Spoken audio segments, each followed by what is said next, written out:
My sincere condolences to a family that have lost a mother and a wife. She was such a beautiful person. We're all just devastated from her loss. In Queensland, youth crime has dominated both headlines and politics over the last 4 years. My son was killed by a juvenile driver in a stolen vehicle.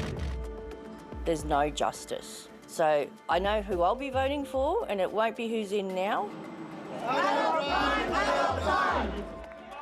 The LNP was swept to power in October with a campaign promise to sentence young people as adults for serious crimes, including murder, manslaughter, unlawful use of a motor vehicle, burglary and serious assault. By Christmas, adult crime, adult time will be law. Last week, a parliamentary committee on those laws, which are expected to pass tomorrow, heard from victims like Natalie Merlehan. I was involved in an incident in Alexandra Hills on the 26th of January 2021. On the evening of the incident, Natalie Merlehan, her husband and her then 4-year-old daughter were hit by a stolen car driven by a teenager. We were waiting at the lights for them to turn green, heard a big bang and looked up and saw a big white thing coming towards us, and I knew in that moment that it was going to hit us. Nearby pedestrians Matthew Field, Catherine Ledbetter and their unborn baby were killed in the horrific crash. Natalie was left with permanent injuries, needing 5 spinal surgeries. Her husband and daughter were uninjured. I've got post-traumatic stress disorder from the incident and anxiety. It's impacted everything. I went from being an active mum of a 4.5-year-old to not being able to even pick her up for about 3 years. The 17-year-old driver had a lengthy history of offending before the crash, including multiple instances of unlawful use of a motor vehicle. Natalie is now a member of community group Voice for Victims, which has been pushing for these new laws. I think if those laws had already been in place, then the person who offended against myself and the Field and Ledbetter families wouldn't have been out. He would have been in custody or would have been undergoing some kind of rehabilitation and education, you know, to make him a better person. Got expelled, and then when I got into Resolve program, they helped me get back into a good school that, I don't wag every single day, I do better. What was your highlight when working with the Resolve program? Mostly doing activities with them. Got to meet a lot of people, make good, connections with a lot of people. But some who work with young people argue the laws are too punitive. I think the challenge around these laws is that it's taking away the ability for the system to make a determination about what is appropriate given the developmental maturity of young people.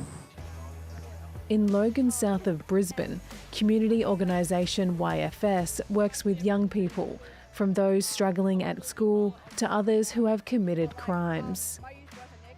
Its early intervention program, called Resolve, worked with 90 kids over 2 years and saw a 66% reduction in reoffending until its funding ran out in April.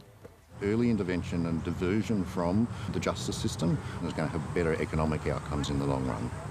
It will lead to further detention of children for longer periods, and all evidence suggests that the more we detain children, the longer we detain children, the more harm we will do, and ultimately the less safe the community will be.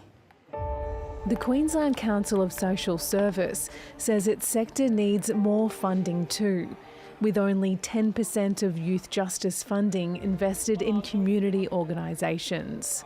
What we need the Queensland Government to do is to put their attention into the other parts of their youth justice policy, which we support. That is more early intervention, better diversion and better rehabilitation. Everything we're doing is coordinated and structured and has a plan. And things won't improve overnight, but they are going to get better and the community is going to be safer. The first step is, as we promise, stronger laws by Christmas, and then there's the rollout of early intervention, rehabilitation with purpose, and then fixing those broken arms of government. Last month, the United Nations weighed in. We do not agree that the so-called exceptional circumstances warrant what will be a flagrant disregard for children's rights under international law. It's an embarrassment for Queensland. It's very damaging of our reputation internationally.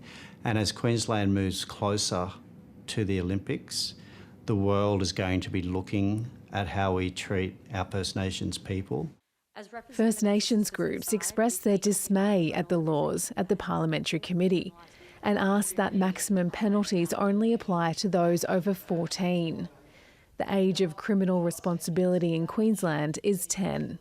If very young people are caught up in the youth justice system, we will be creating adults who are more likely to offend, and this undermines the intent of the bill. The laws will also require the state's human rights laws to be overridden. What we're essentially saying is that we don't uphold the values that a democratic and fair society purports to uphold. It's a real indictment on this government's commitment to human rights that it would override the human rights of children. We have to do more for Aboriginal and Torres Strait Islander people in Queensland, and not just in the justice system.